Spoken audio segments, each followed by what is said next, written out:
We put an offer in on a house today. Yeah, that's so sick. It's crazy, eh? You gonna have your own little office room? Yeah, something like You that. do your little recordings?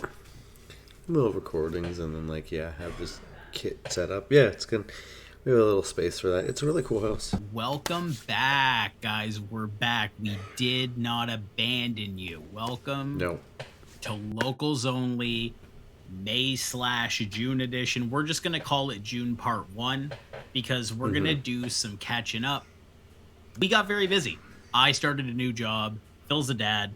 Phil went on tour. Phil's buying houses. Phil's doing big guy things. I'm doing medium-esque guy things. This is your... Man, it's been so long since I've said it. What is it? It's your official Ontario underground music cheat sheet. I did it from memory. I remember. As always, with the Locals Only, we do fun names and quirky names giving into it. It's all very playful, and we do our best to describe some of the music sonically speaking, and the best way that we do that is we refer a lot of bands. So if you feel that you've heard of a band that you may have not have heard on this list, and we reference a band that you do like, we highly suggest that you check them out, because that's what this is here for. Hell yeah. Anyway, with that being said, I think we can jump into it. Hell yeah. First up, we have St. Catherine's Psycho... It's such an annoying word to say, I know. Psilocybin. Sorry. It's one of those words that you... Yeah, sorry. It's like riding up a bike ramp. Like, you have to, give momentum first, or you can't get through the word. First up, we have St. Catherine's Psilocybin Gaze Mushroom Valley with their release, You Don't Have to Wish Anymore. Please, I want you to stay. Show me the world is there. Which is this. I like this. I especially love the artwork, and I love the logo made on the artwork with the music notes. It's super cool. This is kind of like both smart and fun. So I have to imagine that's Alex and his child at the very beginning of this, offering us an adorable intro to the record. This is, Mushroom Valley, always channeling that legendary psych rock sound with bands inspiration like Grateful Dead, Fish, mixed with iconic 90s slow gaze or shoegaze like My Bloody Valentine and Slow Dive, all blended into this perfect soundtrack, perfect for your mushroom trip. This genre wouldn't be my first choice if I was handed the aux cord. However, I think it's a good passive listen. It made the shift go by nicely when I was jamming it. This record could be described as that feeling you get when you walk outside on a really sunny day and you just don't have any glasses on. It's super bright, and you just get hit with this it feels like this wall. That's really true. That's really true. Yeah, that's crazy. And, everything is raw and bright and refined. This is what I imagined Scooby-Doo and the gang listen to in the Mystery Machine in between mysteries. I also appreciate the emo influence that's kind of at the root of this record. Sort of kind of help defines it a little bit more than what it is. The singers must have gotten distracted by a really cool bug halfway through this record, because C.i.D.B, they're not so present. But that's fine. I think it's it's awesome. It's a very authentic sound, what they've achieved. It kind of sounds like it was birthed from the 60s. It is very clearly a live band that you need to go see live. This is its best version of it captured, but they always are encouraging you to go see them live because it's more of a sonic and a bit of an experience altogether. Yeah, so go see Mushroom Valley live. 7 tabs of acid out of 10. Make sure you bring your tarot cards, healing crystals, and patchouli before listening. Standout track for me was Breakfast at Cosmos. If the Smashing Pumpkins, My Bloody Valentine, and the Beatles, they fucked. They really got down. They were really fucking, bleh, a lot of this, you know what I'm saying? Just whole head in the we can't say that. Lot of fucking. You would get Mushroom Valley. I find it incredible how this band manages to sound both happy and sad at literally the exact same time. It's not switching from emotions in the song. It's literally happening at the exact same time. And then it's all wrapped in this really delicately placed and careful vocal layering. The ambient choices are great. The crash of the tambourine in the songs is so satisfying. I like the dirty trebly guitar tones, the ghostly vocal delivery, and like the washing reverb makes it feel like hallucinogenic. Alex and Natalie's voices like layer together really, really well. The drums are floating really nicely above the mix, and the bass is like the most discernible element in most of the songs. So it gives them like a driving feeling. It gives you something to center on, is like the bass. It's not so affected out with everything else. Lead work is super psyche. The feedback isn't like overbearing or used as a crutch, like with a lot of bands that like shoegaze will like really overdo the feedback. It's like very tastefully and deliberately placed.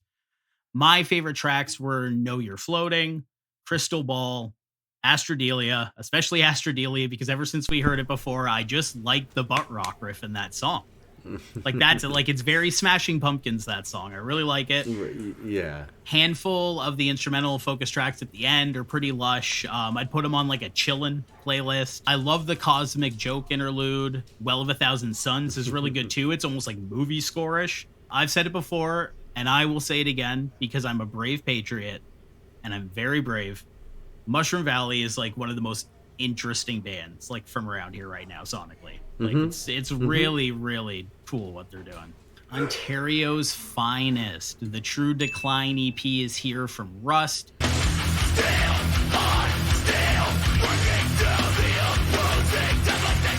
We've already talked about basically every single song on this channel. Everything from their last release, Rolled Upside Down, feels upgraded on this. Chugs are chuggier, screams are screamier, drums are drummier. There's a lot of like nice fills. Tommy hits more of a growl on these songs, and I really like it. Rick and Rob have that undeniable brother dynamic. Like Russ, Die Alone, and Street Justice are like three of my favorite hardcore bands right now. Like I can't go a day without hearing a riff from one of those guys. Dylan's a great addition. So much personality in the fills. Great showman live. This band knows their formula, and like writing these breakdown centric bangers seems to be like it's just total second nature to them now. This is an all killer, no filler release. Crazy release. Yeah, I know. To just kind of add to what you were saying, how like it's just been an upgrade. What I really highlighted on this EP was that the production value was like leaps and bounds better than what we've heard before. And like that's not to say that the production value wasn't there before. It's just like obviously you could hear that they went to like a serious producer, and like the quality of it just kind of feels like it's just delivering it just a little bit more. Yeah, like you're saying, putting Ontario hardcore on the map. We got Die Alone and Just Right. All these bands putting out cool stuff. I really like how, I don't know if you caught this, but they re-recorded one of their very first songs that they ever did. It's the last song on this EP. Entombed. I think that's what came to my mind. So maybe we're right. Maybe it's Entombed. I can't think of it off the top of my head. It's actually off of the very first EP, which you might not even be. I didn't even know that. Yeah. Yeah. So before Tommy was in the band, they had a different vocalist and they had a different lineup, and that's the biggest difference. Is obviously they've re-recorded it with Tommy. But this is super cool. Textbook, like this band isn't out here trying to rewrite the book of hardcore. They're doing a textbook example of it. I think it's really cool. Yeah, Rust aren't a force to be reckoned with, especially the members that make up this band, like Rob and Rick being brothers and being in the hardcore community for quite a while. And I don't even know if you remember, Rick carried out a small photography career under the name Capture the Core. Rob's a core member of Steel City Hardcore, like the promotional collective that focuses on hardcore and highlighting it from the band City of Hamilton. Their drummer Dylan Forret is also established in the music community, playing alongside bands like Pacific and Den Divine's spin-off band Ritual. And their front person being a close friend of the show, obviously, Tommy. He's a homie of ours. And World Grass. This was... Yeah, World's Grass. He's responsible for the one. World's Grass was crazy, yeah. Yeah, I know, it's insane. Yeah, so this is 7 steel inanimate rods out of 10. Wow, I like the rating system you've implemented. Now I'm mad that I didn't. They're always 7. It's always 7. That's so funny. Niagara Falls Shredders, Duskwalker, have a brand new record coming out, and they've released a couple singles coming off that record, Crippled at the Core and City in a Cemetery.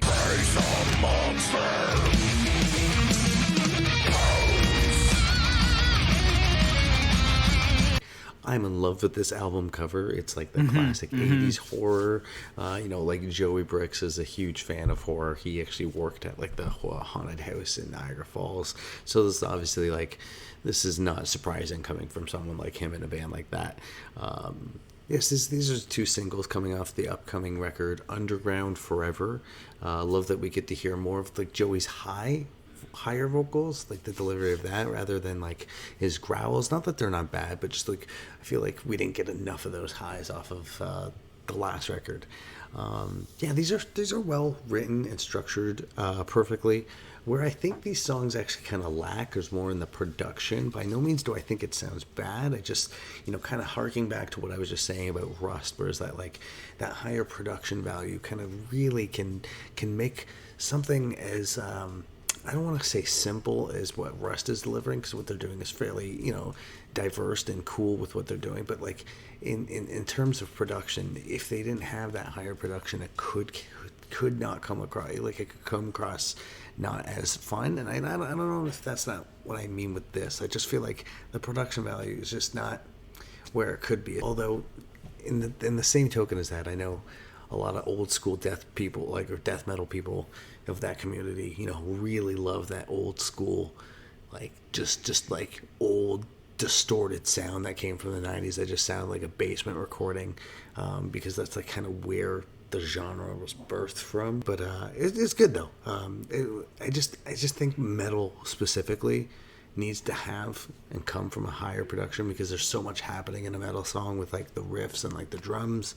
These are still really good songs. I'm just being picky about it, especially if you're like a fan of metal. You're gonna like these tunes. It's thrashy, very technical death metal, but with a black metal sounding vocalist. And I know that's kind of splitting hairs, but I'm right. Crippled at the Core is a crazy breakdown, big old pig squeal. Drums are absolutely flying through that one. The riffs have like a groove similar to early Whitechapel.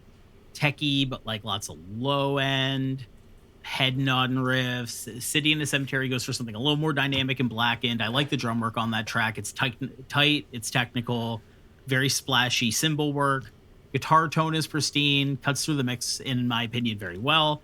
Vocal layers are really cool too. They're distinct enough to hear both of them, but they're layered in a way to just give it a bigger sound. Yeah, he's got a great range on him. Yeah, their full length is coming out soon, so keep your eyes peeled. Keep your eyes and your ears peeled. Keep them. Just keep them. Or don't. You can sell your eyes. You can sell your eyes. You need some money? I'll take a couple eyes.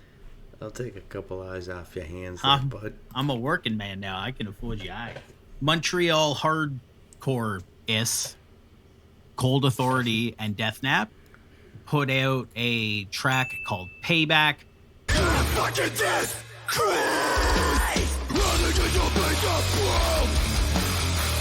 It has a total System of a Down core intro. The riff that sets this song off is just very System of a Down to me. Drops into a big chuggy slam dance anthem.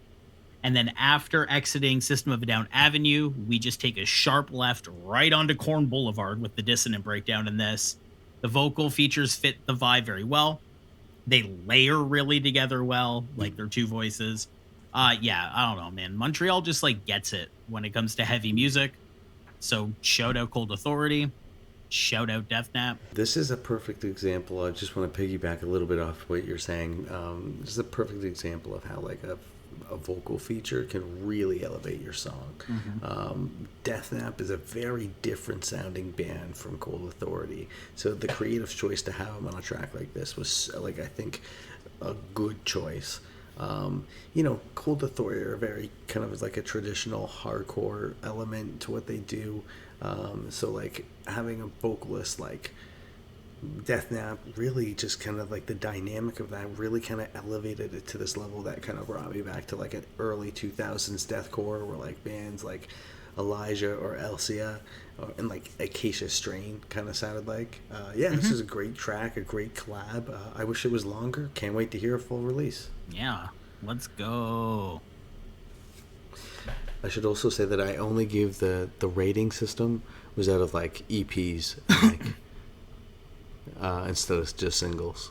Oh, you should have done some exposition at the beginning to explain this. Anyways, it doesn't matter because we are recording ourselves right now and we've just explained it. So through the magic of editing, but not through the magic of my laziness, it'll be placed exactly here. Next up, we have Montreal Beatdown Ers. No Hope for Bandkind, with their single Shoot for Treason.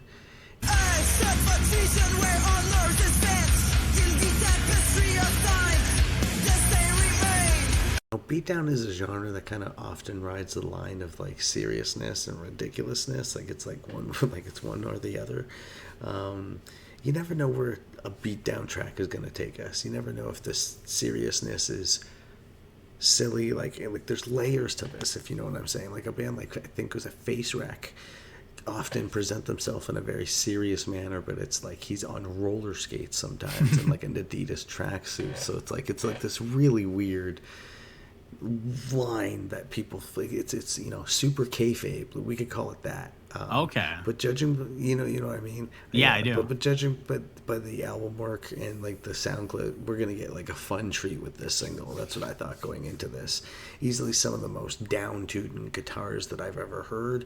We get that out of that. Who's the other one? C.I.D.B. Another one that's got crazy, just like these like it almost sounds like EDM at this point. Like it's just like it's insane.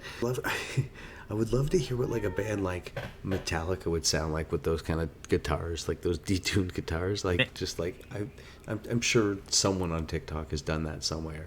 They'd sound fucking sick. But sorry, yeah, no, this track, this is fun. You got Catherine offering us the fun blap blap right before it kicks into it. The production value feels like it's a little bit upgraded from the last time we heard the band. The vocals were like, I feel like they were really airy. I feel like they could have been a little bit more powerful in the delivery. I'm not sure how she's mixed, but like it could have been a little bit more growly. However, they redeemed themselves with like the vocal feature at the end with like the behemoth monster. I don't know what was going on there. They somehow straight up managed to get like these like mythical creatures as like vocal features. Like this. It's like I don't even know how it's insane. It's and you know what I really like about No Hope for Mankind that like you don't actually hear in like any other beatdown music is like the French delivery, kind of like like, you know, like that's so cool sounding with like the like like I think there's No Hope for Mankind is very unique in that sense, whereas like there's not a band out there that's kind of doing that, and I think they could lean into it a little more tabernacle. Like they do already. Don't get me wrong, they do lean into the French thing already, but I think you can go full French. I feel like we could get like, you know what I mean? I don't know. I don't even know what I mean, but like that's what my favorite element of No Hope for Mankind is that they're very unique in that sense. This like French delivery. Sorry, I'm admiring how perfectly framed up Butters got himself. Yeah, I know. He knows. That's amazing. Yeah, I also get the vibe that this band is very self-aware. I'll read you my first like sentence of my note verbatim because it's very similar. I love a band that makes brutally heavy music with a tough guy intimidating vocal, but makes the whole vibe feel fun instead of serious. And yeah, I think they nail that. The mix on this song sounds way better than before. Way better. They have had a huge production upgrade. It's really helping showcase each of the individual members of this band a lot better. Catherine, I think it's pronounced. You said Catherine, so I'm just gonna throw you under the bus, but I'm probably pronouncing it wrong too. Anyways, I think she sounds more menacing on this song. I do agree the lows are a little too airy for me, a little too spaced out, a little too panned out. I personally like when she leans into her non-growly vocals and just does the more yelpy thing. I think she could do that for the bulk of the songs and it would sound sick. And it's such a tonal difference than these double D dropped guitars. Like, you know what I mean? Like the tonal difference can work really well. Yeah. They played Total Death Fest in South Carolina back in the beginning of the May with just like back in the beginning of the May with just a huge slew of cool bands. So I love seeing big things happen for this band. I'm excited to hear the remasters they're working on. They're refixing up some of the older songs like Gonna Clue, which I think was the first song we heard from them. Yeah, this is just a fun ass heavy band. Super cool. Montreal Streetcore, C.I.D.B, catapulting infected dead bodies, if I remember correctly. Fun name, ridiculous name. Restless Souls.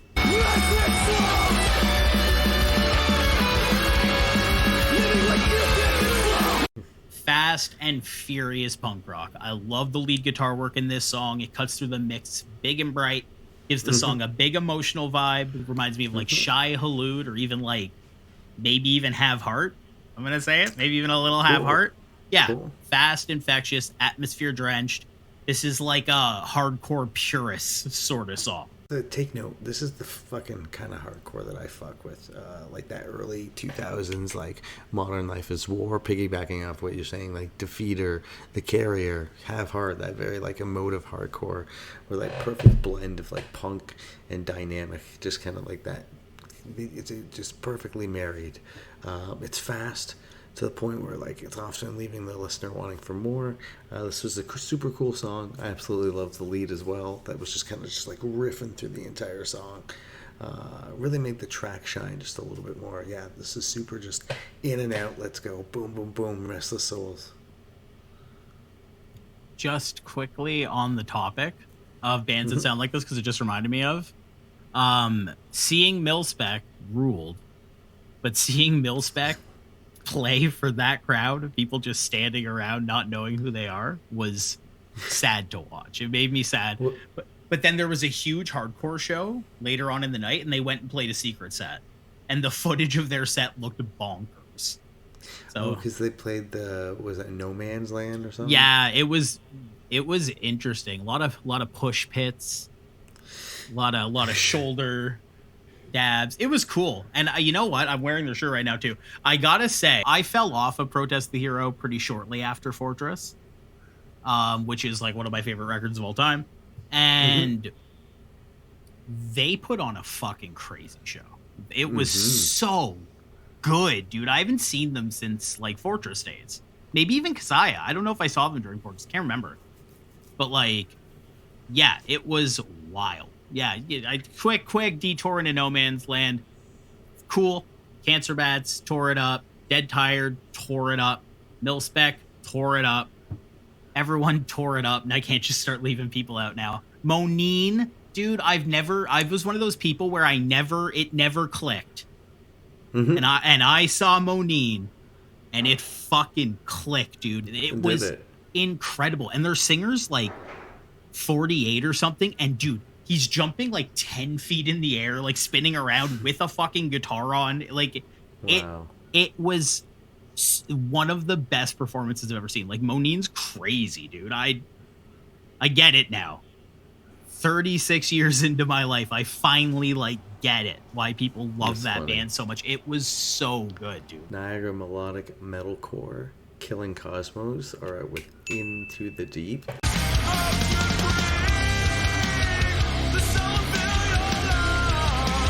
This was an interesting blend of inspirations as far as the genre goes. We've got like emo, pop punk, jazz, indie. There's like some southern metalcore stuff going on in this song. But, you know, personally, I feel like this song is like an octopus spinning a lot of plates. I will give them a little bit of a break. This is like the third song that they've ever put out. So, like, there's so much room for, like, improvement as far as this band goes. So, like, maybe I'm being just a little bit nitpicky on it. But I just feel like the guitar tone could just be a little bit more aggressive, especially during some of those heavier parts. The vocals are sung really well. I'm just not buying it, what he's trying to sell. Like the singing is done well, but there's just not something I'm not getting from it. But like, you know, it just feels like there's a lot of influences going on in this song, and it's hard to tell if he's being like a metalcore vocalist or like an emo vocalist or like a pop punk vocalist, which I know it sounds dumb to try and like pinpoint what that is, but when you see that like a band live, it's really important how they deliver themselves and kind of like present themselves in a live setting. And like, it's hard to read what's going on with that, but I mean, like, still a cool song, still very like interesting to hear, and like I said, the third song that they ever put out. So like, just being nitpicky with it, still a good, cool song. Good riffs on this, nice groove in it, almost like Breaking Benjamin, but with some thrashy riffs. That's sort of what I read. The clean vocals, at their best, reminded me of like a slightly more subdued like Howard from Killswitch, like his era there. I like the layering in the middle of the bridge, and I like the Evil Circus dissonant breakdown that's backing it up. That was a cool little moment on this. They'll, define their sound, and it's hard to come out of the gate like and immediately know what type of identity you want your band to have, right? Shadow Killing Cosmos. Excited to see what you guys have coming. I'm gonna store my shit. Oh yeah, brother. If we leave any of this in, it's gonna be really abrupt and not make any sense, brother. We have the stars of locals only now. We have the stars of locals only left. They're the left. Why do I keep saying that? We have the stars of locals only next, is what I'm trying to say. I'm trying to do my joke. It honestly feels like they're on more episodes than me and Phil at this point. It's Prosector. They put out their EP, Impending, END, capitalized in the middle.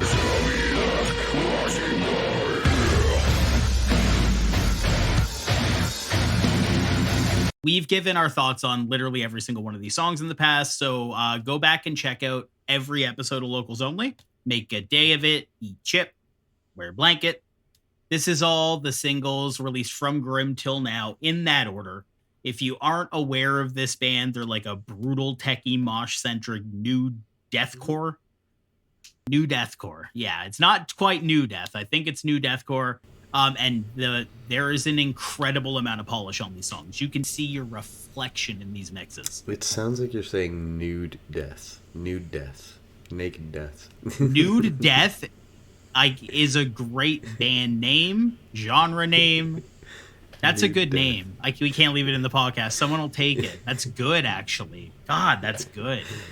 Yeah. Shit. Yeah, Shit. What is there to be said about Prosector that we haven't already said many times past before? Definitely go check out this EP. High production value. If you're a big fan of that, like, Chelsea Grin, Lorna Shore, kind of Angel Maker, that really high-end production, super fast, so many, like a wall of death or double kick coming at you. This is the band for you. Yeah, definitely go check out Impending, with end being capitalized, by Prosector for sure. Okay, next up we have Quebec City Mean Muggers and Peer Pressure.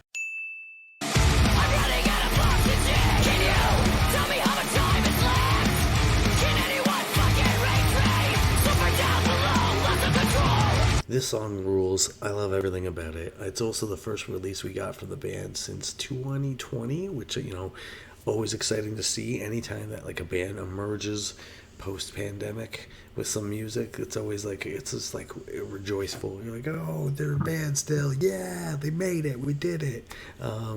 In the past, this band has demonstrated more like traditional hardcore with their sound, but with this single, it kind of sounds like a little bit more into like a metal atmosphere with like more like Eated inspired riffing kind of going on. The drums are doing like what they're working overtime on this track. Like, kudos to you, drummer. You're doing great.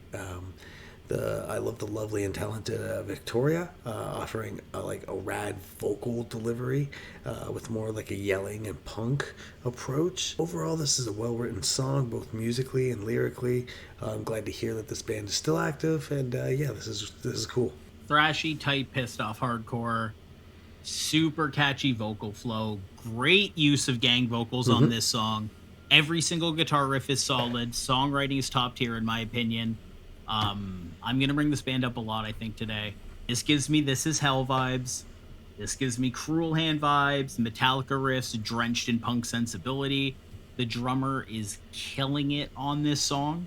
The mix sounds stellar. It's a 4-minute song, Phil, but it does not feel 4 minutes long. The song flies by.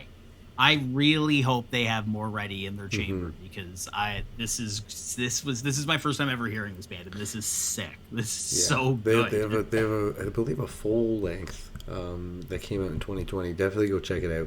Like I said, it's a little bit more traditional hardcore sounding, but it's still this is a cool band. Pure Pressure are really cool. Steel City Morticians, Mortuary Slab have released the EP Necrorealism.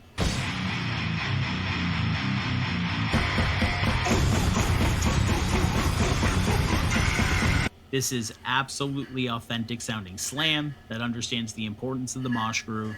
The vocals are super low and just super they're super low, super wet sounding, just totally gross. Blast beats are fast as hell. The transitions that this drummer manages to pull off are crazy. Like he transitions like a beast. Like his fills are just mwah. Like you have to listen to it to understand what I'm saying. Like the transitions between riffs in this song, the things the drummer pulls off to change those is so subtle and so nice. Guitar tone is totally evil sounding.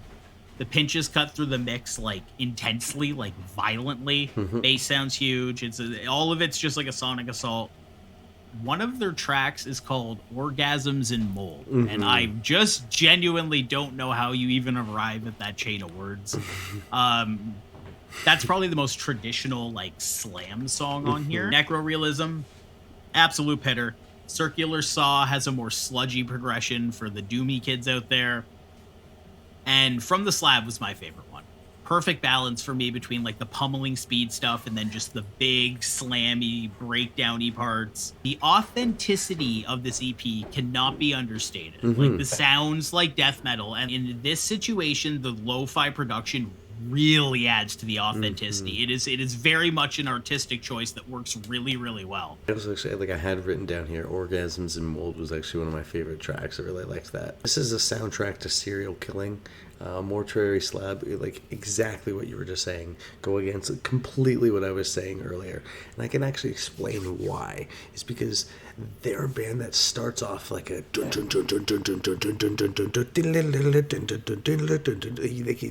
they can add those like riffs kind of like in the, like, you know what I mean? They're not doing like high end like riffing, and when they are, it's hard to explain how simplistic the riffs are, what they're doing and how they're being conveyed can transition well to a low end production. You know, like how like a band like As I Lay Dying has like a very like like they're hitting a lot of notes. Yeah, and like even like a band like Protest the Hero, like you were talking about earlier, they got notes going on over the place, and like they need that production so to convey what they're saying.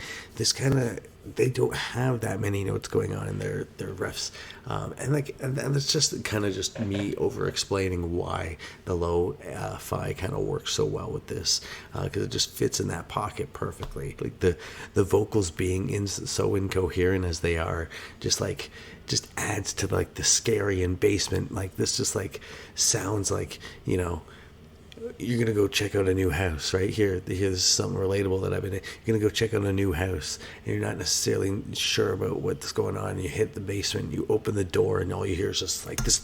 All you hear is Orgasms in Mold playing.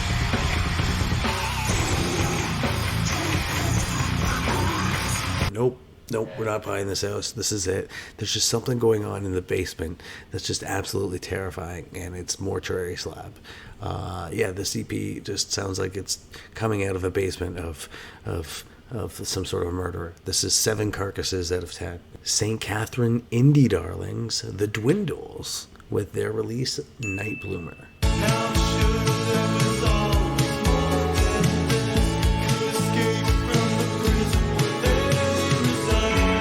The reason I love locals only is it pushes me to go out of my way to listen to a handful of bands that I don't think I necessarily would seek out if they weren't from such a local area of like Canada, Ontario specifically, even outside of that scope, Montreal, Quebec.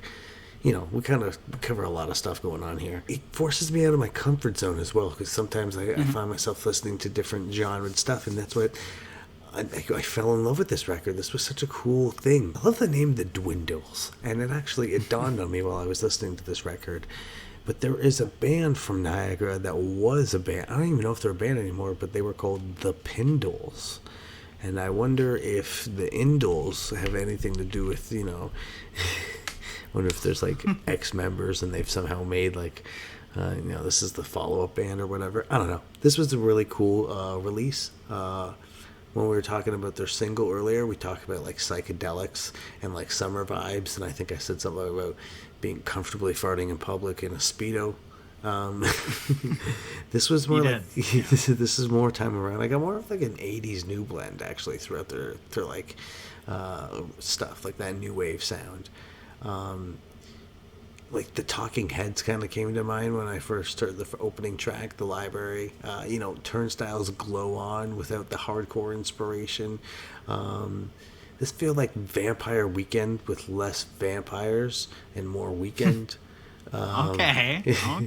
This is like a crystal clear production, high quality recordings, beautifully written songs, and wonderful melodies. This is cool. It's hard for me to critique a project like this because I don't really listen to kind of this music very often, so I'm not necessarily like know what I love and don't love about this. But like, you know, this was all super cool. Like if you like Beach Fuzz, if you like indie rock, or even like classic rock, you probably won't have a hard time listening to this. This is 7 beach chairs out of 10.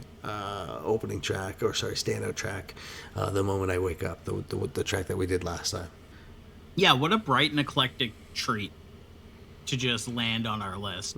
Like, this album immediately hits you with like a Pixar almost landscape. Like the opening track's instrumental is like beautiful. There's so many interesting sonic ideas going on. It's like the Beatles approach of just like trying anything, feeling it out, no limitations on like genres or instruments. Mm-hmm. The album makes me think of Christmas. I don't know why. I think I heard bells in the first couple tracks. And from there on in, this became a Christmas album to me. I like the weird wobbly synths on Pillars. I really like the subdued lo-fi mix on it as well. Tin Roof reminds me of like a Franz Ferdinand song. Yeah, Franz Ferdinand. Is that how you say that? Mm. Interesting progression in that song. Blue Dream is like a reverbed out psyche track that I really liked as well. Vocals on this album are super dramatic. They're performed really, really well. Guitars are bright and busy when they need to be, spacey when the mood calls for it. Yeah, and I think it would be really cool to see these folks live because I'd love to see how this much translates live and how this works. So, yeah. Yeah, Phil. Yeah. Toronto Goth Wave, Give My Remains to Broadway, has a new track, What the Cost Is.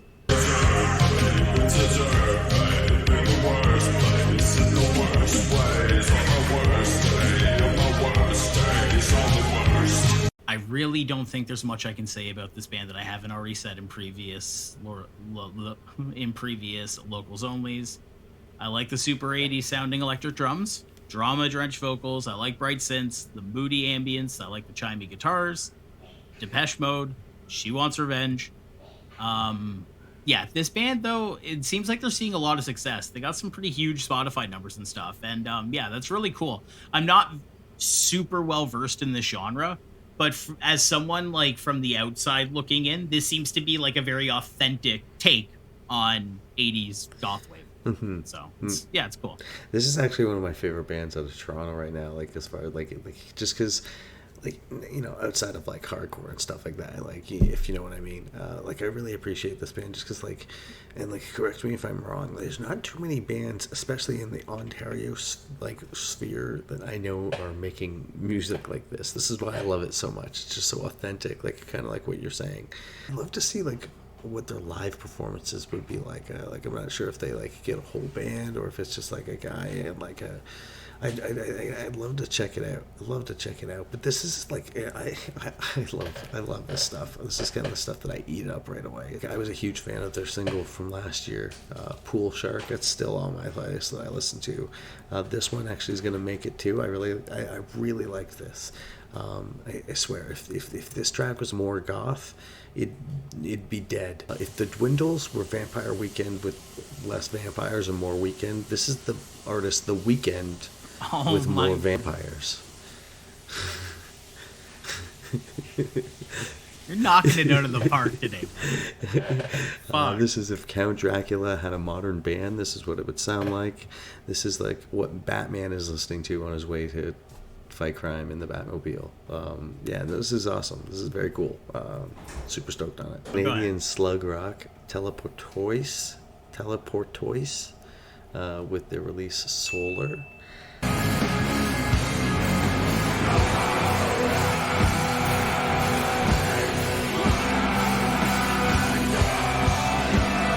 I'll be honest, Tyler, I had a hard time with this release. I have a hard time distinguishing like what exactly they're trying to achieve with this set of songs. I felt like it was a blender full of ideas. There was a lot of ideas happening on this EP, and I don't know if they got conveyed as well as they may have been or could have been. The potential was certainly there.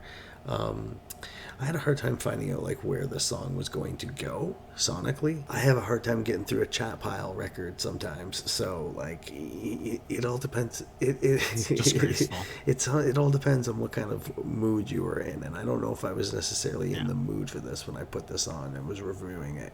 But I do think that there is an audience for this. And I actually enjoyed how unstructured everything felt, like a big jam session almost. Have you ever wondered what Between the Buried and Me might sound like if they were like a heavy indie band?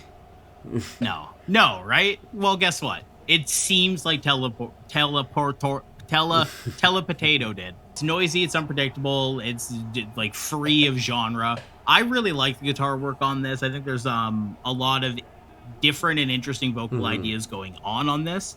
I like, again, that they're just like doing whatever. There's a lot of like interesting time signature changes on this. It has the writing sensibilities to me of something like a Between the Buried and Me or the Mars Volta, but like with the sonic output more sounding like something like High on Fire or like a more lo-fi Mastodon. It has some stoner prog elements, even some jazz elements. Some of the bass work's actually pretty crazy as well. Yeah, so if you like this type of music that's like kind of takes you on like a journey and you really don't know what's going to happen next and you're not going into it with like an expectation, I think, of any sort of kind, I think that it's a really interesting list. Avalon Stone, Kitchener grunge pop artist, has released their single Drag Me. You have to drag me. Oh God, I wish there was another way. This one brought me back to like the late 90s where pop rock was like a super major staple. So a super major staple. I'm a little teenage girl today. It gave me like Glorious Sons vibes. Solid vocal performance. The song isn't as dynamic as the first track we heard from her. So like it was a little less interesting for me personally. I bet at her shows this is going to be like a very crowd centric song, so yeah, makes sense to me. Yeah, I'm back at it with another super accessible song here on Locals Only. This is a well-written song, both structurally and melodically. This is a power ballad about self-doubt and perseverance. I feel the song really picks up and kind of gets into its own flow, like right after that bridge, kind of onward. You know, Avalon showcases her ability during that part, and it feels like it all just kind of comes together after that moment. That catchy lead riff digs its hooks into you, while the chorus is just like a little basic, but like the performance on it is done really well. And like you said, like this would probably be like the track to see live when you see them. Do labels still exist? I don't know if they still exist. Labels still exist, but I don't think of the magnitude that they used to. Somebody needs to pick this up, because in the 90s, Avalon Stone would have been like all over Much Music, no doubt. Oh, I said no doubt. That's not what I meant. But you know what I mean. We all know it. Yeah, no, this is cool. Next up, we have Baytown Mosh Makers Wolf Fang Fist with Ego Death.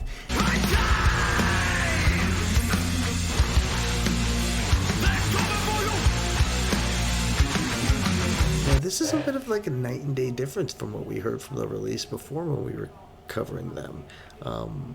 They had, correct me if I'm wrong, they had like more of like a punk influence. Now this has kind of got like into like the hardcore realm. I can't remember them being as hardcore. The vocal delivery is kind of like a Jelly Afro from like Dead Kennedys kind of sound, with like this like kind of terror sonic kind of like thing coming after it. Yeah, no, this is cool. The perfect blend of those genres that have been like around for a while. This is like early Turnstile energy that sits perfectly in the hardcore pocket. But the riffs kind of also feel like metal inspired. It kind of sits in like like the Venn diagram of like metal, punk, and hardcore. This kind of it feels like it appealed to all three audiences. Yeah, no, this is like the Neapolitan of underground heavy music. I love this EP. I love those guitar harmonies. I love the big old dense bass. The gang vocals, again, are used. A lot of good gang vocal use on this list.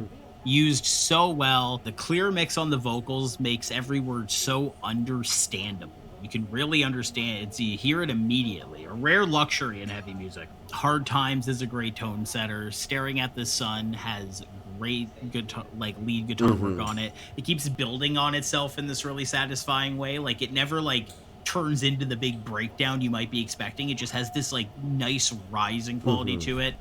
Two Fears has more of a like in your face mosh sensibility to it. Ego Death has my favorite mosh part on it. That breakdown in that song just speaks to me, makes me want to do like petty crimes and shit. Ma-Deeb Time, it's my favorite. That's my favorite song on the EP. Black Mass by This Is Hell was always one of my favorite hardcore records, and I love that there's like more than Mind Force. Like we're getting like fucking knight and sword core. Like I love that this is what's happening right now. This is exactly what I want. Niagara Legends, Neon Cowboy have released a song called Bloodline, and this one is a fucking bummer. Yeah. Write me the names of all those I've let down, so I can steer clear of them now. This is a much more sullen and sad song from the boys. The type of song that can literally like change the mood in a room. Like my girlfriend didn't realize I was listening, like why I was listening to this, and I was just like in the kitchen doing dishes and it was playing. She's like, can you like, this is bumming me out, man. Like, and I'm saying that in like to mean like how captivating like the emotion of this is. Like Casey sounds amazing as usual. Gives some very deeply personal and reflective lyrics. The lead guitar work is doing a lot of heavy lifting on the emotional front as well. It's giving the song such a big emotional weight. The drums and bass are filling out the airy gasps in the verses. They add a punch and weight to the mix, but they don't overcomplicate it. Everyone involved understands that less is more, and especially in this song, given how much more like dour the nature of the track is. After listening to this song, I realized the thing I really love about this band is that they're the only band that like they sound like modern Thrice.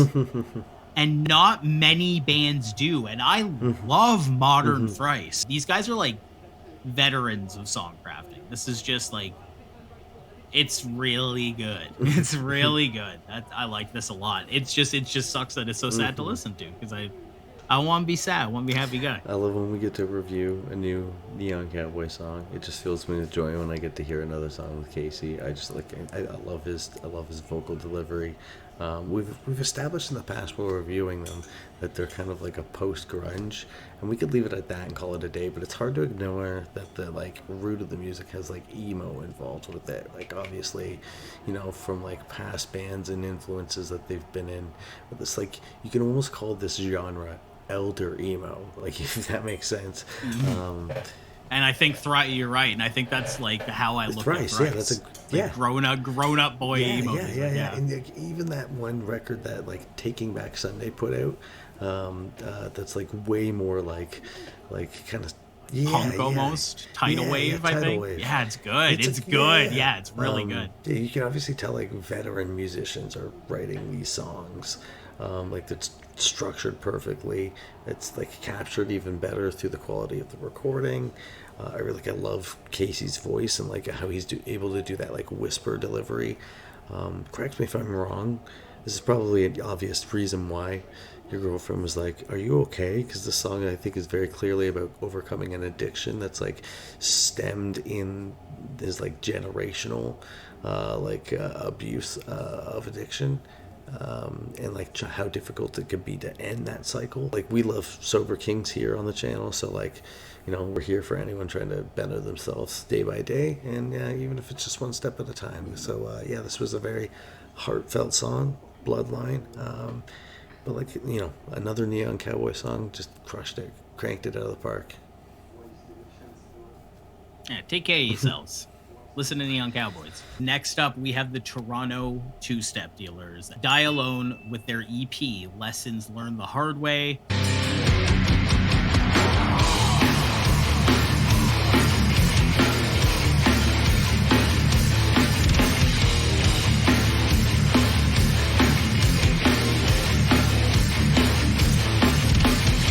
Ontario Hardcore adds yet another trophy to the case. This year, we've gotten some hardcore EPs that I'm going to be listening to for a long time, and this one is sitting like right up at the top of the list.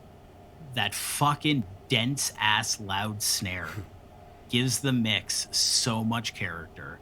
The riffing in the song is excellent. The spacey leads and the solos are great. I wasn't expecting the solos. DA Spies sounds like Tom Morello stepped in the room with them to record. It's awesome. There's dive bombs all over this. Bass is nice and slinky. Vocals are pissed off, but once again, really enunciated and clear. And it was a lot of fun to hear whoever was mixing and recording this to mix Kev from 100% Pure and then Connor from Reality Denied and Kyle from Bad Bet. Kev sounded super clear and had a great flow over his part. Connor sounds completely unhinged in his part, but again, given the more cleaned up mix on his vocals, you hear his characteristics really well. Yeah, and you can't go wrong with Kyle. I really glazed up Bad Bet in the last LO. So they feel like a celebration of Ontario hardcore. It's everything I love about this scene and even just this genre on like a wider level, just reduced to like its absolute best and finest. They're the goats. It's so good. Yo, what up? It's Phil. We didn't have enough time to film my review on Die Alone's latest EP, but I'm going to give it to you real quick right now. This was such an awesome EP. You know, Die Alone and a handful of other bands in the hardcore Ontario scene are really stepping up their game.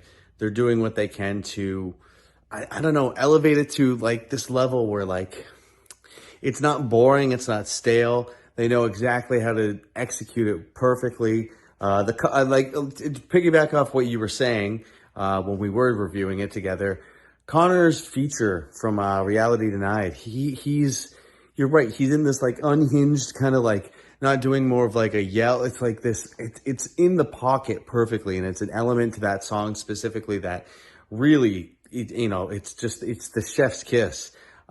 This was a solid EP by Die Alone. I super love it. Yeah, and I mean, this has got Rob from Steel City Hardcore in it.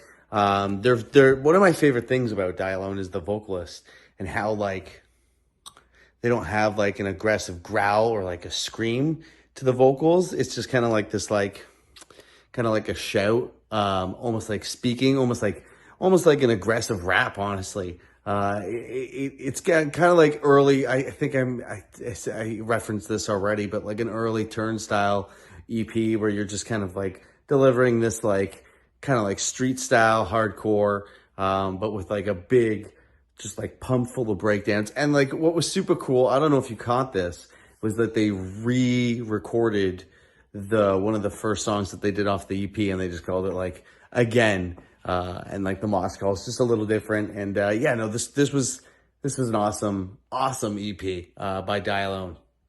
Fuck yeah. This was 7 spin kicks out of 10. All right, guys. Steel City's not a screamo band. We're not a fucking screamo band anyways. Hey, no one said that, man. Constrain released their EP, Welcome to Club Vampire.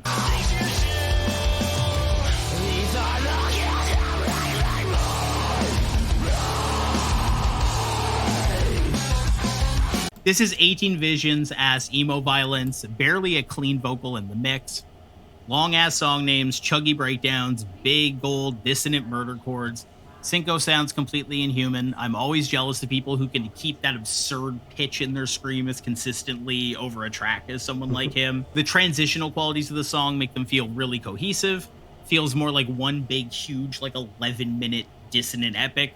Amori brings things something a little closer to like an emotional post-hardcore song, but everything remains heavy. Everything remains moshable. They even have some old-fashioned talking in it, Phil. And they do it with a very Misery Signals-esque guitar lick happening in the back. Yeah, that's the formula. You talk and you do the 3/4 Misery Signals rhythm. It's music to my ears. Gave me Undermined vibes, Drop Dead Gorgeous, Greeley, Alisana without the cringe, I Set My Friends on Fire.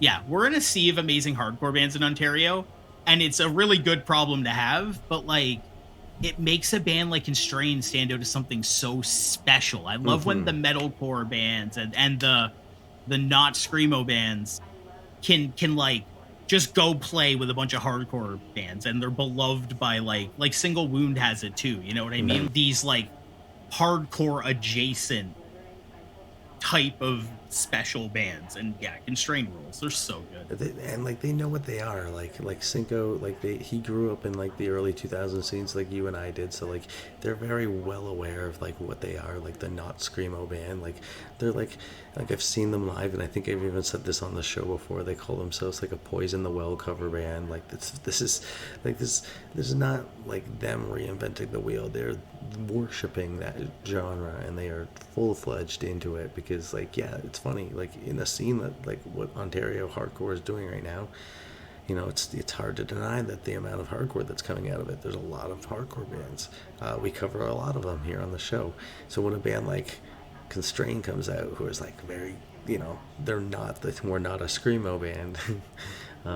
It stands out like a sore thumb. All right, there you have it, folks. That was the first part of our locals only for June and May. We've got a bunch more bands coming up. Stay tuned.